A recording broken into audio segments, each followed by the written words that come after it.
పెళ్లి ఫిక్స్ అయిందా? తెలుగు మ్యాట్రిమోనీకి థ్యాంక్స్ చెప్పాలి. పెళ్ళంటేనే తెలుగు మ్యాట్రిమోనీనే. 26 సంవత్సరాల నమ్మకం, లక్షలాది సంతోషకరమైన వివాహాలు. తెలుగు మ్యాట్రిమోనీని డౌన్లోడ్ చేయండి. ఆలస్యం అమృతం విషం అంటుంటారు కదా పెద్దలు.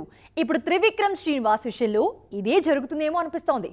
గాడ్ ఆఫ్ వార్ అనే కథను కార్తికేయ స్వామి మీద చాలా రోజుల కిందే రాశారు గురూజీ. కానీ ఇదే కథతో ఇప్పుడు మరో సినిమా అనౌన్స్ అయింది. టీజర్ కూడా వచ్చేసింది. మరి ఏంటా సినిమా? దాని ఎఫెక్ట్ త్రివిక్రమ్ సినిమాపై పడుతుందా? చూద్దాం. ఎక్స్క్లూజివ్గా రండి. గుంటూరు కారం తర్వాత బన్నీతో కార్తికేయ స్వామి నేపథ్యంలో ఓ పాన్ ఇండియన్ సినిమా అనౌన్స్ చేశారు త్రివిక్రమ్. కానీ ఉన్నట్లుండి అట్లీ వైపు అడిగేశారు అల్లు అర్జున్. దాంతో అదే కథను ఎన్టీఆర్తో చేస్తారనే టాక్ వచ్చింది.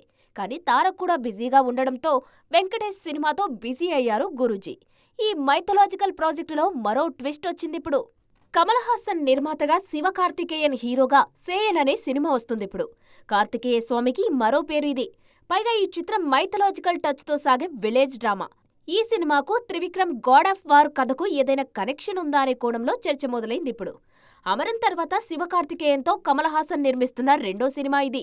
సేయన్ కథ వేరే అయ్యుండొచ్చు, కానీ పోస్టర్లో ఉన్న నెమలి, వెనకాల ఉన్న బ్యాక్గ్రౌండ్ అవన్నీ చూస్తుంటే ఖచ్చితంగా ఇది కూడా మురుగన్ కాన్సెప్ట్తోనే వస్తుందని అర్థమవుతుంది.